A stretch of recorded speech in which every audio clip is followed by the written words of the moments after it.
accident that the Queen's, present Queen's grandmother is a direct descendant from the sister of Vlad Dracul, on whom the Dracula stories are named. Are based. So Diana knew this, and then I come across people like an American lady, Arizona Wilder, who again was involved in a victim of this mind control project and was used to conduct rituals for them. Under a mind controlled state, they are mind controlled to conduct these rituals in a certain way. And these were taking place on royal properties in Scotland? Yes, exactly, in Balmoral, and there's a particular place in Belgium which is known as the Mothers of Darkness Castle, which is funnily located in the same area that child murder and satanic ring was based, that came to light, clearly involving the establishment figures of Belgium, and was a massive cover-up. When a real investigator, a prosecutor, got involved, of course, they had to get rid of him, and 300,000 Belgians went on the march one day in protest at the cover-up. Well, all these things interconnect. And she told me that she and another two of such people have told me the same story, that she was actually in Britain at rituals at which Diana was being abused in part of these rituals in a mind-controlled state, because there's no question whatsoever that when you talk to the people I talked to, that Princess Diana was one of the victims of mind control. One of the things that they do is they mind control the children of the aristocratic families, again for a reason we've discussed, which is the Illuminati mind, which is different to the regular run of human mind. It cannot stand the thought that it's not controlling events. Therefore, it does not want cuckoos in the bloodline nest. Therefore, it makes sure that the kids undergo mind control from an early age, which is why so many of these aristocratic families are so bloody dysfunctional, because they're all kind of, had their minds played with. They're bred from birth to serve a role. Exactly. Diana's role, and I'm not kidding, from birth, would have been to have been sacrificed in that place at that time. And people, and I understand, will find that staggering and impossible to believe. Well, you should have been around me for the last 14 years, and it wouldn't be impossible to believe. And her other role was to had her genes to the Windsors, because if we want to get really bizarre, the Windsors are not, like these Illuminati bloodlines in general, are not the same DNA as the rest of the global population. They need an infusion of human genetics to hold the balance of their DNA between the human and what they really are, which is actually not human as we understand human. And what was happening, as Christine Fitzgerald, this close confidant of Diana for 9 years, explained to me, was that the genes of the Windsors were getting too imbalanced to the non-human side. And it was going to become clear within a very few generations that they weren't all that they seemed to be. And what they needed was an infusion of human genes. And as I've written in my books for years, and so many insiders have told me, and others, the key genetics that these people like to interbreed with are blonde-haired, blue-eyed people.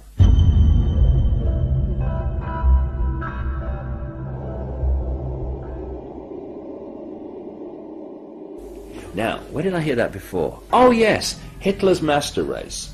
And they want to preserve this master race because they need to keep interbreeding with that genetics. So, yeah, exactly. Those traits with the Spencer family. Exactly. So what happens? They bring Diana in. What does Diana say in her accounts that she allowed to be published in various books? That once the children were born, Charles basically was saying to her, that's it. Now what Diana says, again in her own words, is that she was told when the birth of William was coming along, that she was going to be induced so that the child would be born, wait for this, in line with Charles's polo playing program. Now, first of all, even if that was true, which it wasn't, what does that say about a father that would have an induced child so it would suit his polo playing program? But what was the real story? If you go back to ancient Babylon and the rituals of these people, they're fundamentally connected to the sun and the cycles of the sun. Nimrod, Baal, the sun god. And one of the key days of the year in their ritual calendar, therefore, is the summer solstice. They induced William to be born when? The summer solstice. And this is what's going on around us all the time. There's a movie, which that television is telling us is reality,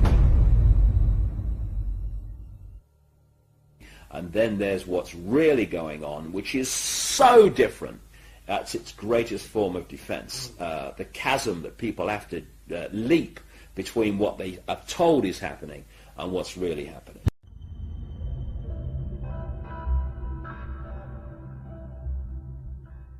A confidant, Christian Fitzgerald, told me that people who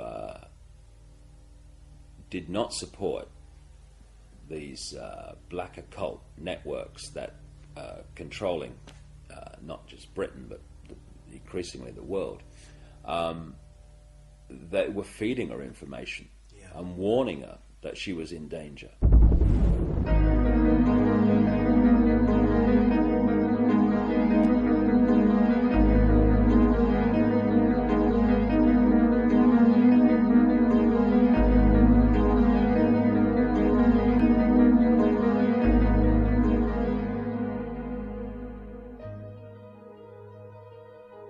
What keeps this whole thing from coming out, and has done for us all this time, and indeed the wider conspiracy too, is that to understand it you have to research so many different subjects and then fit the strands together before you go, wow, so that's what it's all about. In this soundbite world of superficiality we call the mainstream media, people get so little information that they can't see what's going on. So when you look at the story of Diana, it's not just about what's happening now, what happened in 97. It's also going back again to Babylon, places like that. The goddess Diana was an ancient goddess, which was another name for the Babylonian goddess Queen Semiramis, the goddess of the Illuminati. And one of the groups of people that worshipped Diana, the goddess, and did their rituals to her were called the Merovingians. The Merovingians are one of the, if not the, key bloodline in the whole Illuminati network. They were the royal line of a people called at one stage the Cambrian Franks, which is where we get France from, that came out of the time of the Trojan Wars in now what we now call Turkey, up through the Caucasus Mountains and into what we now call France. Eventually, their royal strand, the Merovingians, were what the whole people became known as. And they were great goddess Diana worshippers. And according to an American researcher in Paris, immediately after Diana died, the Merovingians dug underground sacrificial chambers in Paris, just outside the original Paris, well inside, of course, the present metropolis, where they did their rituals to the goddess Diana. And according to her, the place is now called the Pont d'Alma Tunnel, which is still an underground kind of location. Now, the ancient myths of the goddess Diana were that she was a moon goddess, Pont Dalma actually translates as passage or bridge of the moon goddess. Coincidence? Why is it with the absolutely, I cannot emphasize this enough, the ritual symbolism obsessed Illuminati, why is it that even people who said, well, it was an accident, have actually said, well, there is one question. Why was Diana held in that tunnel for so long when she's supposed to have had internal bleeding which needed repairing? Why not get her to hospital immediately? Why was she held in that tunnel for the best part of an hour and a half? Why? Because in the sick ritual, and that's what it was, the ritual of her murder, she had to die in that place of ancient sacrifice to the goddess Diana. And it was when she died that they then moved her out. And of course, goodness knows what have happened to her internal organs, because this is what these sick people use in their rituals. Interestingly, when you look at the stories and myths surrounding the goddess Diana, over and over again, the theme of lakes, of islands, and particularly of the tree grove come up again and again and again. It was the tree grove that was the sacred place of worship to the goddess Diana, not a temple. Now, she wanted to be interned in the little church where her father is, just off the Spencer estate in Northamptonshire. And after her death, Earl Spencer says that he decided that she would be buried on the Spencer estate. Where? On an island, in a lake, in a tree grove. And there's also this bizarre story where Earl Spencer says that he had this dream that he had to put 4 black swans on the lake.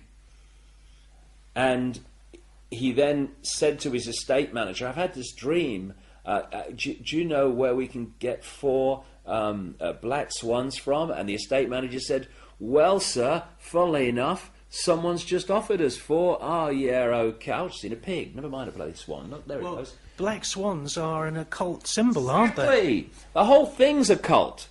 And the whole of Diana's assassination